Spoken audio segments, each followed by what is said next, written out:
Hello, I'm Marcia Kavanaugh. Thanks so much for joining us. Well, an executive for a nonprofit corporation that received $500,000 in taxpayer money resigned this week. Media investigations suggested misspending on personal use, including travel. Elsewhere, the city's inspector general is being inspected himself as the city board considers contract renewal. We'll look at these stories as well as a plan for French Quarter safety and prosecutors accused of withholding evidence. There are big plans for the airport, and two building projects that have been years in planning seem to be coming to fruition. We'll take a look. Joining us are tonight's Informed Sources. Errol, Laborde, producer of Informed Sources. Mike Perlstein, investigative reporter, WWL-TV Channel 4. Katherine Sayre, reporter, NOLA.com, the Times-Picayune. And Zurik, anchor and investigative reporter, WVUE-TV Channel 8. And we're going to go over to Mike first and talk about the new French Quarter safety, but really citywide safety plans that the mayor is now proposing. Yeah, touted as a citywide safety and security plan, and there was obviously a assembly of leaders, including FBI chief, police chief, Superintendent Edmondson of State Police. So a lot of backing for the plan that was not without some controversial elements. Now, a lot of this was focused on the French Quarter, so of a $39 million idea, about a quarter of that, $10 million, devoted to safety and security in the French Quarter, especially Bourbon Street, where there have been not a lot, but shootings that have been very high profile and tend to make national and even international news.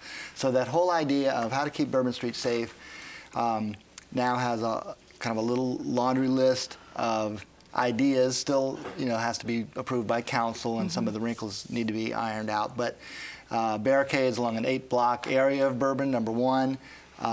Cameras, as if we don't have enough cameras there already, but it sounds like every bar and corner of Bourbon Street for at least those 8 blocks is going to be on camera. And things like enhanced security, enhanced police presence, and then of course the most controversial of all of that, and people zeroed in on this one right away, which is closing the doors of the bars at 3 a.m.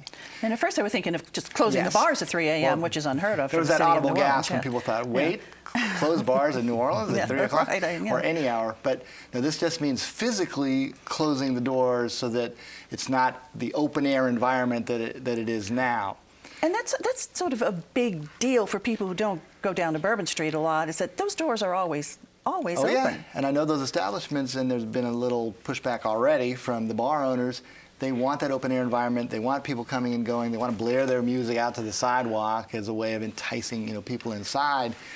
I don't know. I, don't make it to Bourbon Street a whole lot at 10 a.m., much less 3 a.m. So I am not certain that, what kind of traffic they're getting at 3 a.m. But during weekends and, major celebrations and carnival time, I would imagine it's substantial enough that, they're talking about sort of a change in the character of Bourbon Street. So that has a lot of discussion. I do think council members will weigh in before all that's finalized and approved. And so the idea of closing the doors means that people won't be spilling over into the streets and less danger of fights or whatever? I mean, is that the rationale behind it? So we didn't hear a lot of the philosophy behind doing that. A little bit, after the fact, by Ryan Burney, mayoral aide, that it just keeps whatever street presence. And we know at 3 a.m. on Bourbon Street, some of that's likely to be, people who are highly intoxicated. Oftentimes disputes that start inside of a bar might spill out into the streets, where we have seen both, physical fights, fist fights, knives being pulled, and then tragically, on rare occasions, someone pulls out a gun. Right. And the psychology for there is something that's well tested every Mardi Gras night, because it reminds you of what they do on Mardi Gras night, that at midnight, when the police start saying, okay, Mardi Gras is over. And what they do is that they make sure that the crowd keeps moving. They don't say you have to leave, but you can't be loitering, you can't be hanging around, you can't be staying in front of a bar. You have to keep moving. And the police are walking up and down the streets, and they're gently prodding them along. That's what this sounds like, too. At 3 o'clock, if you're not inside the bar, Then if you're out on the street, okay, but you got to be moving. And so I think that's what it is. It's moving, and it works because people at that state, at that night of the, at that time, they don't want to be moving. Okay, Sure. And they certainly don't want a policeman behind them telling them they have to move. But one of the questions that some of the bar owners have raised too is that is this even feasible? Fire codes, also some of the doors. I mean, some of those doors in the court are big. If you open them quickly, it could hurt someone. So I mean, there may be some other issues there to think about as well too.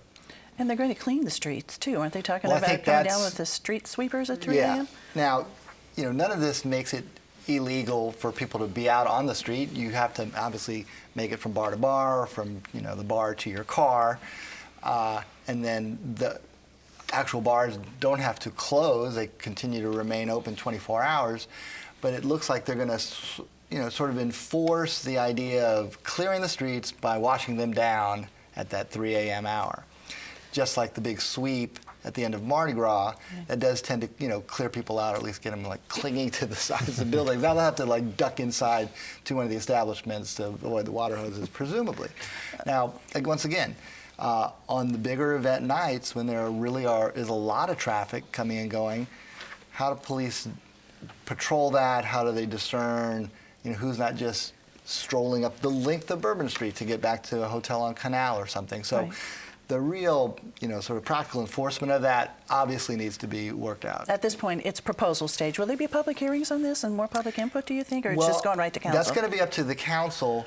They do have to approve some money for not just the Bourbon Street ideas and the French Quarter ideas, but the whole plan was sort of proposed as a very large, sweeping, safety and security measure that includes not just cameras, but for the first time since the Ray Nagin administration, cameras failed, live monitored cameras with a command center, which costs money.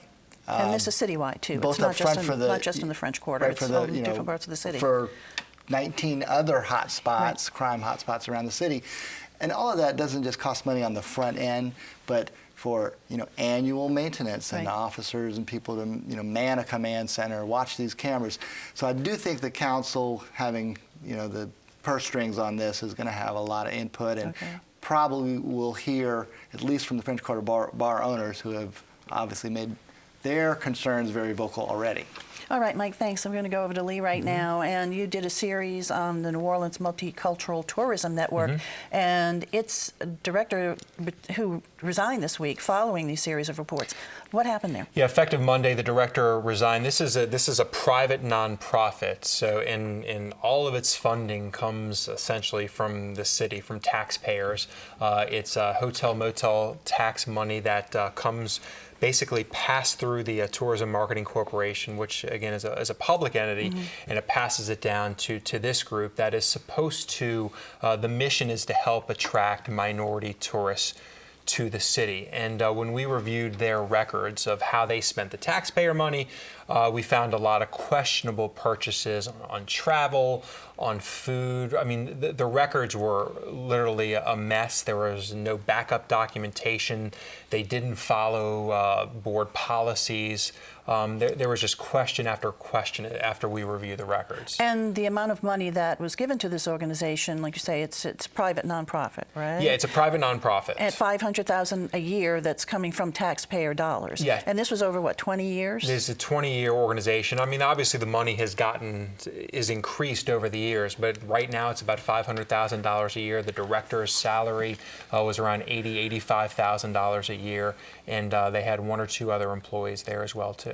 So board policy called for receipts on expenditures. You particularly looked at expenditures from a credit card, but there really weren't many receipts to be shown. I mean, I think we had like a small percentage of receipts were actually produced to us. So the board policy clearly states you have to keep receipts. You have to submit them. If you don't, you could be fired. You could be prosecuted. I think 5 or 7% of the credit card purchases over a 3 or 4 year period actually had receipts attached to them. So the explanation for that? There was no explanation. They wouldn't do an on-camera interview. They wouldn't answer our questions. They did not want to be held accountable about why they spent public money. One thing you showed was a trip to Miami.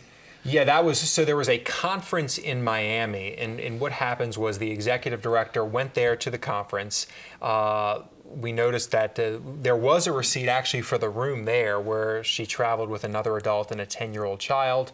There were charges at the bar at the hotel, at the pool bar, and also they rented chairs at the pool. And then prior to that conference, the same group of three also stayed at a hotel for a couple of nights in Orlando and made purchases of essentially using taxpayer money at Universal Studios.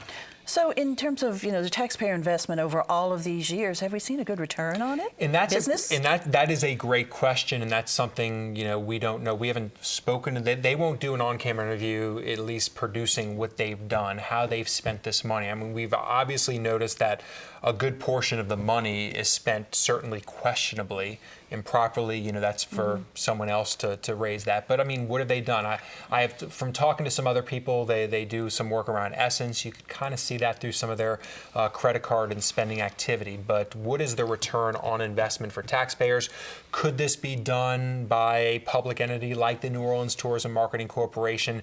Could it be done cheaper? Could it be more efficiently? Could it be run better? A lot of questions there that simply we don't know the answers to. So any more investigation into this from investigative agencies? Yeah, I mean, I think some investigative agencies may be paying attention to it. The Tourism Marketing Corporation's board is monitoring it. Also, I've heard from some city council members. That's a whole other thing because the city council essentially has oversight of this.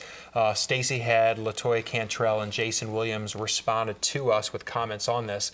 But the other 4 council members, we reached out to them 2 times and asked them for a comment or are they concerned or anything, and they never responded to us. So we may be hearing more about this. I think you probably will, yes. All right, Lee, thanks a lot. I'm going to go over now to Katherine.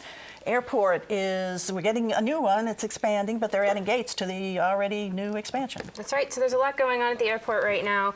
The mayor's office recently announced that with the new terminal they're building, they had originally planned for 30 gates, and now they're adding 5 more, which is a $110 million add-on. So now we're at a terminal that's costing about $917 million. So it's a project that's probably the biggest since the Superdome was built, and it's getting even bigger now. And the reason for that is increased passenger demand, is what they're saying. They chose 30 gates based on their projections. The passenger numbers have just been growing hugely for the last few years. So I guess it grew more than they thought. To the point where they feel like they have to have more gates added to it.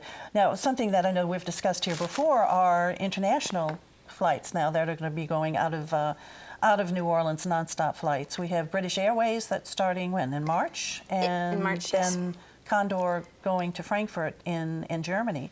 So this sort of also was factored into the belief that we needed to get more gates. We have that Copa that's going to Panama City, so we're truly an international airport now. So the funding, where does the funding come from? Because this is increased funding now. Yes, so the way the airport is funded, ultimately the airlines are the ones that pay for it because they agree to make Armstrong Airport break even every year. So it's through bond issues. So the airlines really have a huge say in what happens there. So the 5-gate extension, was something that the airlines are on board with. So also, when you travel around to other airports, you can see almost like little cities there, with shops, retail shops, and a lot of restaurants. We're going to really improve our offerings with this new airport, too. Yeah, I think New Orleans is getting in line with the trends with their airport in a lot of ways, and one of them is definitely food. I don't know if you guys have ever traveled to different cities and you see local restaurants having, locations in the airport, really kind of that local branding. Right. So the airport board recently picked 2 food and beverage groups. They chose to break up this contract into 2, maybe throw a little competition in there. And so they've attracted some big high-profile chefs, Susan Spicer, John Besh, Aaron Sanchez, Alon Shaya, Pizza Dominica, Mondo, Munch Factory. Emerald's is in there. And then there's going to be music, too. Music, the Jazz and Heritage Festival Foundation stage, the Heritage stage. They're going to have some live music. And then the airport was sure that they wanted something for everyone, so they've also thrown in Burger King, Panda Express, Starbucks. So for people who want their comfort food. But one thing to understand is that people have always said, why can't we have all these other things like these big airports? The fact is, we've never been a major hub airport. Like, if you go to Atlanta, you're probably transferring to another flight, on Delta or something. New Orleans has been what they call an origin and destination airport. You land in New Orleans because you're going to New Orleans, and you're leaving from New Orleans. So there's not as many people hanging around between flights in New Orleans, which to me is actually a good thing. I mean, Southwest is a little bit of a hub. If people get there early enough, and probably for the international flights, they might be able to use restaurants, but it's going to never inherently have that kind of business until it becomes a hub airport. But I don't know if it's any better off being a hub airport than what it is right now. Why does anybody want to go anyplace else if they're here in New Orleans? Right? Yeah, get off the plane and go in the French Quarter, and so instead of being there. So I think that's one of the ideas is, first of all, people are getting to the airport earlier, period, whether it's domestic or international. Certainly people who are going to London are going to get there a little earlier. And then you've also, the way the airport's set up right now, you do have some local restaurants like Dookie Chase's, right? But it's on outside of the security. Yeah. So the whole design of this airport is to push everything beyond security, so people get on the other side, they get relaxed, and then they want to go buy some food. A taste of New Orleans coming and going, but right? Music too. The people getting out of those international flights aren't going to hang around the airport. They're going to just take off, and so that's where your market's going to be, the people coming in who have time to kill waiting for their flight. Well, it'll be good to have that, though, at the airport. Such a good New Orleans representation of food, which of course we're known for, and our music. I'm going to go over to Mike right now. And there was a case that that the DA dismissed charges on a man who had been in jail for 23 years on these charges. Yes, and some people would say this was a long time coming, and this is the case of Robert Jones. He did 23 years in prison for both a rape was his original conviction, and then, in an odd twist, a guilty plea to manslaughter, which he's always said, and his original defense attorney said that rather than take the risk of going to trial and getting another life sentence along with the rape, he just decided to plead, even though he claimed his innocence from the beginning. Well, over time, evidence was uncovered that had not been disclosed by the district attorney's office. Have you heard this story before? That was exculpatory or actually helped his defense. And from there, the Innocence Project of New Orleans picked up the case, did some deep digging, and really found just a mountain of evidence and many different types of evidence showing he was innocent. And in fact, the evidence that was gathered pointed to another perpetrator who had been in a crime spree, was locked up for most of those crimes, and the crimes for which Robert Jones was convicted ran smack in the middle of that in a little French Quarter crime spree. So a new trial had been ordered for him by a higher court, right? For which cases? The rape or the kidnapping? Well, kidnapping or? No, in the rape.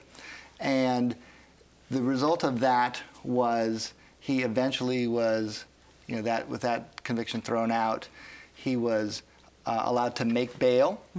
And rather than basically look at where the evidence was leading, the district attorney's office said, no, we want to re-prosecute this case. This is now 25 years after the fact, with all of this new evidence, making a successful prosecution look very unlikely. But nevertheless, for more than a year, they continued to bring Robert Jones to court, and it was in the middle of an evidentiary hearing in which the defense attorneys basically it was a motion to quash the indictment, and several of the prosecutors and former prosecutors who were in that office at the time were called to the witness stand to explain how is some of this evidence hidden for all of these years that clearly pointed to, innocence of Robert Jones.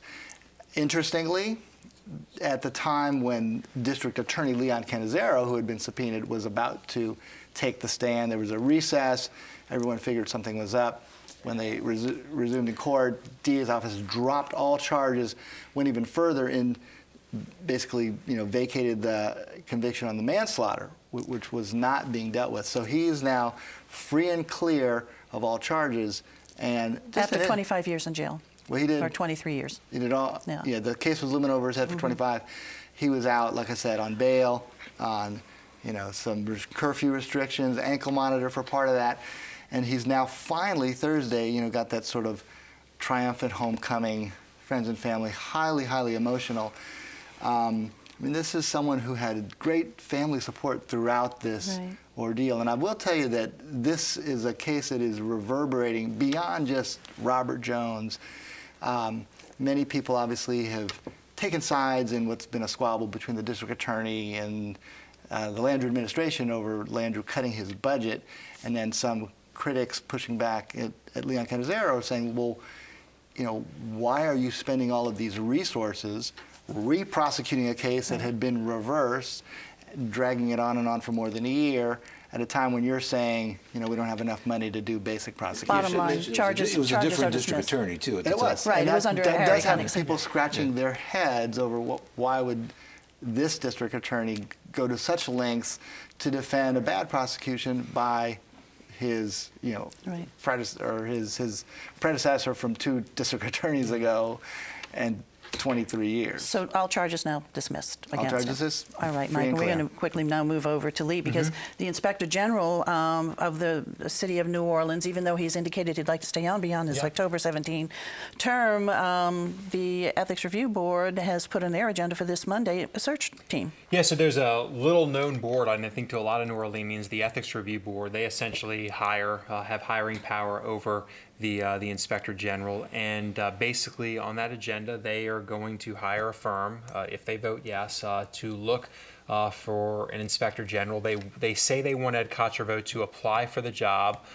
He's been on the job 7 years now. In October, when his term is up, he will be 8 years on the job, so 2 4-year terms, and they basically say that they owe it to the citizens of New Orleans to do a search and to see if they have the best person for it in the job right now. Now, they gave him a raise last year. Yeah, they gave him about a 3.5% raise last February and told him he was doing a good job. There has never been any indication by the board, from the board, that they weren't satisfied, that he wasn't doing a thorough job or a good job.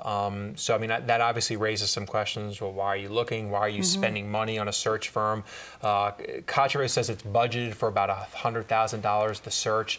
The board says they think it'll cost less than $50,000 to actually hire the firm and conduct the national search. No, Kochereau has a very active office. They're always issuing reports, looking in depth, and they'll say that they've saved the city a whole lot of money, including the airport and I think that's their investigation big, they did. if you look at, in his 7 years here, the big success story was the airport. He called it a pit of corruption.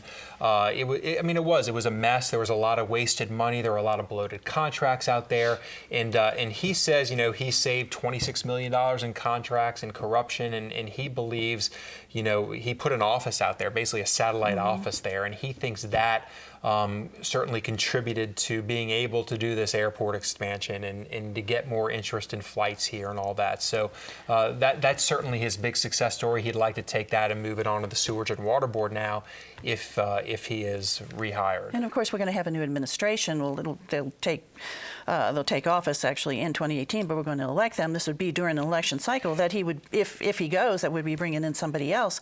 And he's, like I said, has issued a lot of reports. Have these been read by the board? And that's a good question, because if you look at their data, a lot of them have not. About 90%. So they have a system where they send an email, you can click on it, and then it can be tracked whether the board member or anyone, the media, for example, read it or not, or at least clicked on it to open it. You still don't know if they actually read it. And about 90% of the reports that they sent to board members weren't read. So obviously it raises the question, if these people are evaluating whether you should keep your job or not, how are they making a fair and informed evaluation if they haven't even read the reports that you've produced? They say they read the executive summaries, but those you can track those compared too. to the reports. Yeah, exactly. Of course, one of the big ironies is that this is a board that, if they vote to approve this, is spending money for a search regarding an office whose job it is to cut down on waste and inefficiency. Right.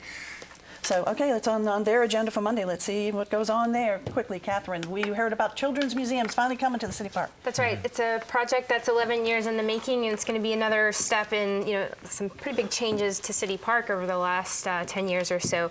But Children's Museum is currently located in the Warehouse District. I know lots of people grew up visiting there. They've been around about 30 years. 11 years ago, they said, we want to move, we want something bigger. They picked City Park, and they started fundraising.